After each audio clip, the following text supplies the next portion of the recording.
So we mentioned earlier that the hog industry has experienced a lot of consolidation in recent history, and I just thought I'd give you a little bit of a flavor of how intense that is. So this is a report by from the Packers and Stockyards program. So this is a GIPSA report, which is one of the same agencies that we use to do our export sales or our export shipments assignment. So here in this column we have the hog inventory size groups, with the small farms here at 1 to 99 and the large farms down here at 5,000 or more. Now the numbers here are the number of farms in each of these size categories in a given year. Okay, so what's really typical in any kind of agricultural statistic on the number of farms is there's a whole lot of very small farmers. So these include all of the hobby farmers who are not necessarily in it to make a profit or to make a living off of. They just enjoy having animals around and maybe like to eat the food that they produce. So there's a lot of that going on. But the number of commercial farms is going to be these bottom three categories. So these are in it to, this is their business and they're trying to make a profit, and it's maybe very much more likely to be the sole source of their family's income. And so that's what we see. There's much fewer of the very large farms. Okay, now let's take a look at what's happened in the small categories over time and the large categories over time. So just to get this smallest category of hobby farmers out of it, although the trend is in the same direction, let's do this next biggest category. So this 1 to 500 could be a farmer who maybe is primarily a grain farmer but keeps a few hogs around to feed. If you have 300 hogs, it's not really a hobby anymore. It's already a business. So here we go.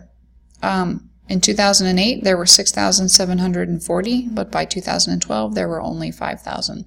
So we have lost in the number of small farms and the number of large farms of 5,000 or more, and even 2,000 to 5,000 has trended upward. So these numbers are getting bigger as we go from 2008 to 2012. And that's because you saw the way the hog production works.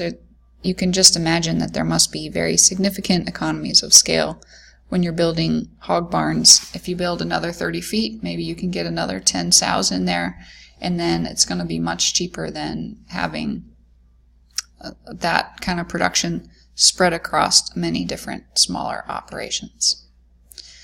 And you can also see that economy of scale evident in the share of inventory. So although big farms are much smaller in number than the very small farms, they are producing the lion's share of production. So we've been trending from just under 25% in the largest size category to above 25%, and in the very largest size category, 5,000 or more, we've been above 60% of production of inventory since 2008, and that number is in fact getting higher, much closer to 62%, and it seems like that has been varying a little bit over time, but the trend definitely looks to be up. All right, let's talk about the price determination in the hog market. So we've talked about how there's been concentration in the industry and a rise of production contracts that has led to a lot of vertical integration in the industry, and that means that the number of cash sales or just market-based sales have been declining over time. And when I say the number of cash sales has been declining, think about that livestock auction where we saw feeder cattle being auctioned off. That's what I mean by cash sales, just sort of open market. The buyer and the seller show up and they want to buy, and there's some price that's discovered on that day. Most of the hogs that are sold are sold through forward contracts and marketing agreements and contracts between growers and operators, and they're often based on some kind of formula that has cash sales as a baseline.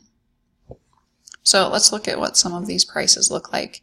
I'm going to click through this link and it's going to get me to U.S. Ag Market News Service prices, and it's going to be housed through an organization called the Livestock Marketing Information Center. So Livestock Market Information Center is just basically a website that provides information about livestock prices, obviously, and they kind of aggregate the USDA Ag Market News Service. So let's click on Iowa, southern Minnesota afternoon. We saw in the geography that this is one of the highest concentration areas of hog production, and you can see here the different types of sales that have happened. So producer sold, negotiated, other market formula, swine or pork market formula, other purchase agreement, negotiated formula, packer sold. So you can see the type of quantities that have flown through the market, and the highest category being other purchase agreement. And it tells you whether prices are higher or lower. This says it's 73 cents lower per hundredweight, and the base price range is 56 to 60, and they give you a rolling average and a 5-day rolling average. So the hogs are going to grow when you're feeding them at different weights, and from the packer's perspective, they would like all of the hogs to be completely uniform when they go through the slaughter and packing process. That makes for a very uniform product that we see at the grocery store. So the market kind of rewards conformity in slaughter weights, and you can see here in this report the carcass weight differentials. So if you bring a light hog in, you're going to get docked for that.